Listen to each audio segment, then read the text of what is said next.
12,000가구가 넘는 서울 강동구 둔촌주공 아파트의 재건축 공사가 중단되면서 4,700여 가구에 달하는 일반 분양 시기가 불투명해진 가운데 올 상반기에 서울에서 분양을 준비하던 다른 단지들도 이런 공사비 갈등과 시공사 교체 등의 이유로 사업이 줄줄이 지연되고 있는 것으로 확인이 됐습니다. 왜 이런 상황들에 놓인 건지 자세한 이야기 나눠보겠습니다. 김인만 부동산경제연구소의 김인만 소장 전화 연결돼 있습니다. 소장님 안녕하십니까? 네, 안녕하세요. 이 둔촌주공에 대해서 저희가 이야기를 좀 자세히 하기 전에 이렇게 네네. 둔촌주공처럼 서울에서 뭐 분양 착공이 미뤄지고 있는 곳이 뭐 한두 군데가 아닌 것 같더라고요. 어떤 지역들이 있습니까? 최근에 이렇게 분양이 이렇게 미뤄지는 지역들이 늘어나고 있는데요. 뭐 동대문, 이문 1구역도 그렇고요. 뭐 둔촌주공은 워낙 상징적이고요. 과천도 그렇고요.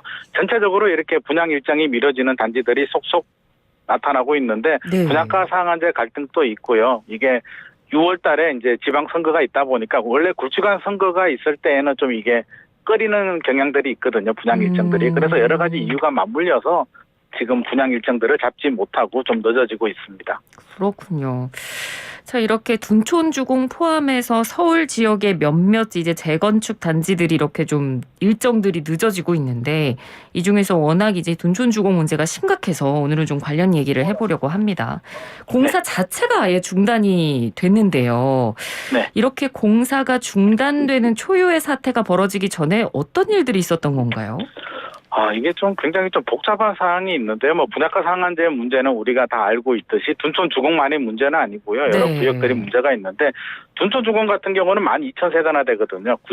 5,930세대 아파트를 이제 재건축을 해서 12,000세대 아파트로 만드는데 이게 어떤 문제가 있었냐면 2016년에 시공사 계약을 하게 되고요. 네. 시공사 계약을 할 때 시공 계약, 그러니까 공사비를 2조 6천억 정도로 계약을 했습니다. 네. 근데 2020년 6월 달에 증액 계약을 하게 됩니다. 5,200억 정도를 증액을 해서 3조 2천억 정도로 이제 계약을 맺게 되는데 이게 그대로 갔으면은 문제가 없는데 네. 2020년 8월에 새 기존 조합이 이제 해임이 되고요. 2021년도에 새로운 조합이 이제 결성이 되면서 증액 계약은 무효다. 절차상의 문제가 있어서 인정을 해주지 못하겠다라고 나오고 있고요.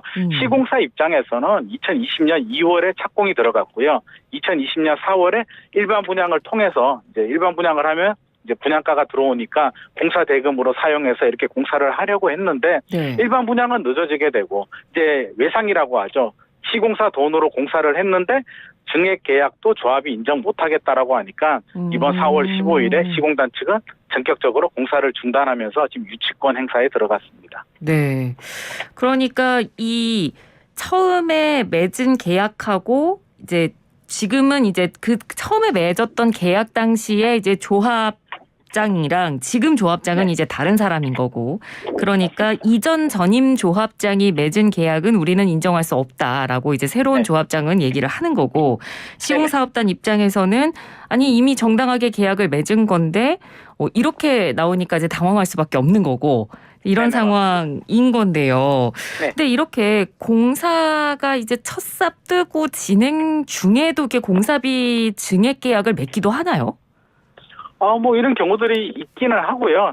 최근에 이제 뭐 원자재가 상승이나 인건비 상승이나 여러 가지 문제들이 있었고 이게 2016년도에 시공 계약을 하게 되고요. 착공까지 4년의 시간이 걸리다 보니까 네. 그 사이에 많은 일들이 일어나게 되죠. 뭐 인건비도 오르고요. 자재값도 오르고 여러 가지 문제가 있어서 증액을 했는데 이게 절차상의 문제가 없다라면 현 조합에서도 이게 뭐라고 할 수가 없는데 절차상의 문제가 있다라고 합니다. 조합 측에서 보면 뭐 공사비 금전 결과를 공개를 해야 되는데 안 했다. 연대 보증인 뭐 개인 서명이 없다라고 해서 절차상의 문제를 삼아서 이제 인정을 못 하겠다라는 거 하고 시공사 측은 아니다.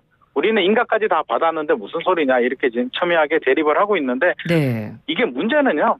대부분은 이제 처음 초기에 공사할 때 이렇게 중단되는 경우들이 있는데 지금은 공정률이 52%나 됩니다. 제가 어제도 현장에 한번 다녀왔는데요. 네. 11층, 12층 정도 올라갔더라고요. 벌써 많이 올라간 올라갔네요. 상태에서 네. 이게 중단이 되어버렸기 때문에 어떻게 보면 이 정도 대규모 단지에서 공사 52% 공정에서 중단이 되는 건 거의 사상 초유의 사태가 아닐까 이렇게 생각을 합니다. 아니 근데 조합 입장에서도 이렇게 공사가 한창 진행 중인 과정에 중간에 이렇게 반발하면서 중단이 되면 조합 입장에서도 굉장히 손해 아닌가요? 이게 뭐 양쪽이 다 손해라고 저는 보여지는데요. 뭐 네. 조합 입장에서는 당연히 손해입니다. 뭐 공사비가 이게 지체되면은 공사비는 계속 더 늘어날 수밖에는 없고요. 네. 이주비 대출이라고 있거든요. 재건축을 하게 되면 이제 조합원들이 이주비 대출을 받게 되는데 이주비 대출비만 1조 2,800억이고요. 사업비 예. 대출을 받은 것만 해도 7천억 정도 되니까 이주비 대출 이자만 1년에 800억 정도 됩니다. 그럼 67억 정도가 그냥 가만히 있어도 이게 계속 이자가 나가야 되는 상황이기 때문에 네. 무작정 기다린다고 해결될 문제는 아니고요. 그렇다고 5,200억이 결국에는 조합원들 돈이거든요. 조합원들이 네. 돈을 더 내야 되는 상황이기 때문에 조합원들은 어떻게든 부담을 줄이고 싶은 마음. 일반 분양가라도 이렇게 높이면 되는데 분양가 상한제를 통해서 일반 분양가도 높일 수가 없고 증액도 부담스럽고 조합원들 입장에서는 지금 벼랑 끝 대치를 하고 있는 상황입니다. 네. 그러니까 양쪽이 지금 서로 물러서지 않고 거의 팽팽하게 지금 맞서고 있는 상황이고 네. 뭐 기사들을 보니까 물밑 접촉도 뭐 전혀 없는 상황이라고 하더라고요. 이게 한치 양보도 없는데요. 물밑 네. 접촉이 되었으면 이미 상당 부분 이런 문제까지 가지는 않았을 텐데 서울시하고 강동구도 가만히 있지는 않았습니다. 뭐 코디네이터를 투입을 해서 코디네이터가 조종자거든요. 네. 각 시공 전문가, 변호사, 뭐 각 분야의 전문가들을 투입을 해서 중재를 했는데 이게 뭐 50억도 아니고요. 500억도 아니고 5천억을 가지고 첨예하게 맞서다 보니까 타협점을 전혀 찾지를 못했고요. 지금 사상 초유의 공사 중단, 조합 측은 시공단 해체, 너 인정 안 하겠다, 해지를 하겠다라고 나오면서 현재로서는 이게 한쪽이 양보하지 않느나 이게 접점을 찾기는 좀 어려워 보입니다. 그렇군요. 자, 그럼 이렇게 공사가 늦어지게 되면 분양받은 입주자들 피해도 굉장히 클 것 같은데요. 어떤 피해를 입게 될까요?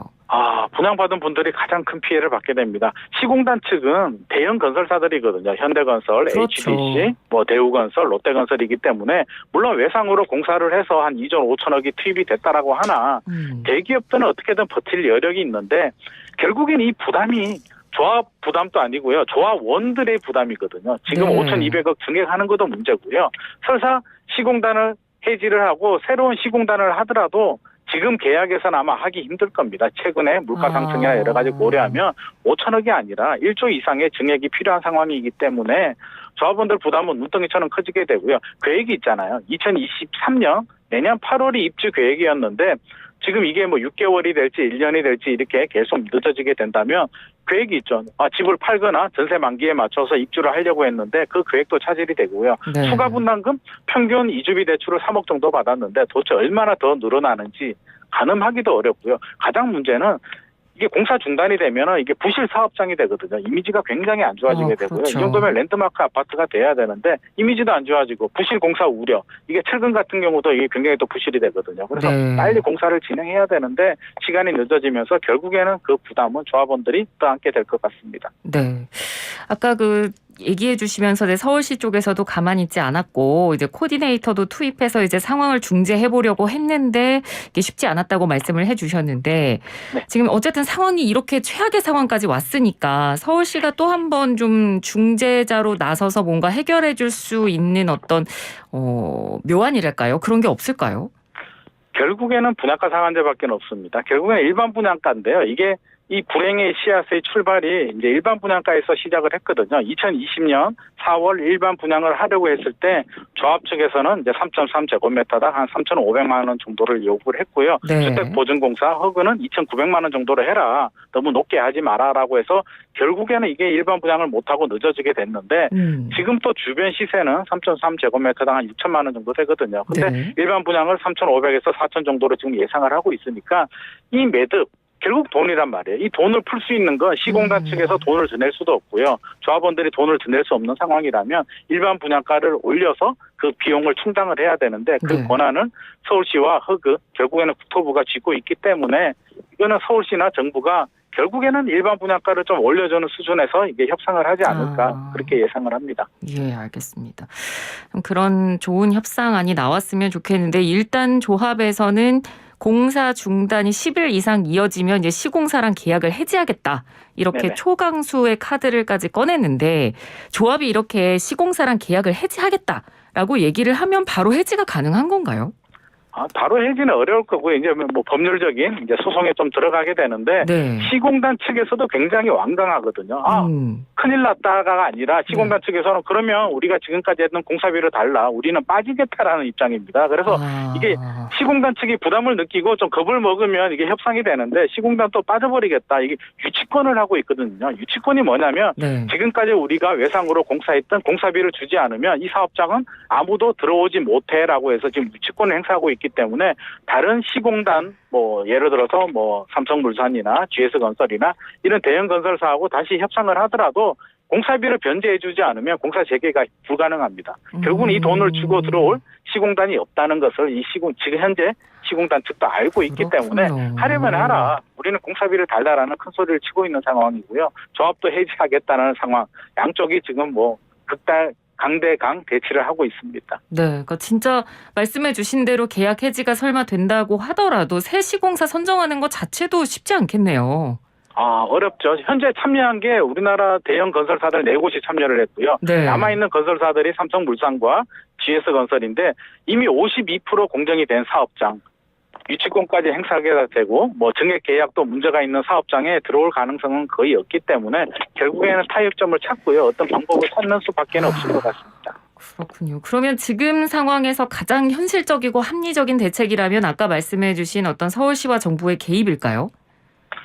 제가 볼 때는 그렇게 될 수밖에 없을 것 같습니다. 어느 한쪽이라도 양보를 하면 괜찮은데 시공단 측에서는 뭐 여러 가지 물가 상승률 감안해 보면 아마 그런 속마음도 있을 것 같습니다. 2016년 시공 계약을 했고요. 2020년도 증액 계약을 했지만 최근에 원자재 값이 워낙 많이 올라가지고 네. 차라리 안 하는 게 낫다라는 그런 계산도 좀 깔려 있는 것 같습니다. 그래서 이 기회에 공사비 받으면 그냥 빠져버리겠다는 마음도 있기 때문에 시공단 측에서 양보할 마음은 없을 것 같고요. 예. 조합 측도 어차피 부담이 늘어나는 상황에서 지금 양보를 좀 해야 되는 상황일 수도 있는데 현재는 그럴 가능성이 없기 때문에 서울시와 정부에서 좀 합리적인 분양가 인상 안을 좀 제시를 하면서 서로 양보를 좀 해라.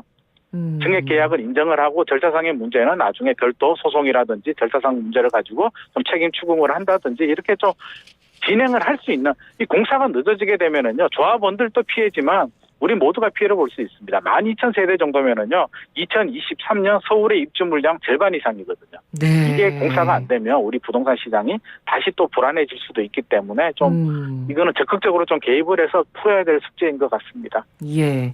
그러니까 방금 말씀해 주신 대로 뭐 둔촌 주공도 그렇고 이것도 워낙 이제 물량이 많다 보니까 둔촌 주공뿐만 아니라 저희가 앞서 이 인터뷰 시작하기 전에 잠깐 언급했던 서울의 다른 지역들도 지금 계속 뭐 재건축 재개발 아파트 분양이 좀 밀리고 있는 상황이다 보니까 이렇게 되면 부동산 시장 전체가 좀 불안해지는 요인으로까지 번질까 봐 이 부분이 좀 우려스럽거든요. 어떻게 보십니까?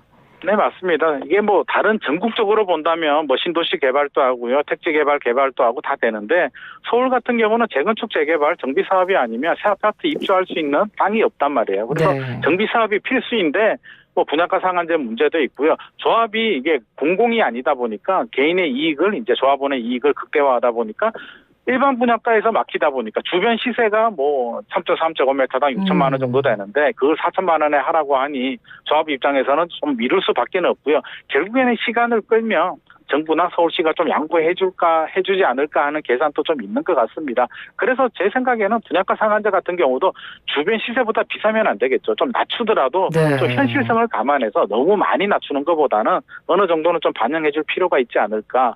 우리 둔촌주공 같은 경우는 한 3.3제곱미터당 4,500에서 5천만 원 정도 수준으로 해주면 저는 원만하게 해결될 그런 또 열쇠, 실마리를 찾지 않을까 하는 생각도 합니다. 네, 알겠습니다. 오늘 말씀 잘 들었습니다. 고맙습니다. 감사합니다. 네, 지금까지 김인만 부동산 경제연구소의 김인만 소장이었습니다.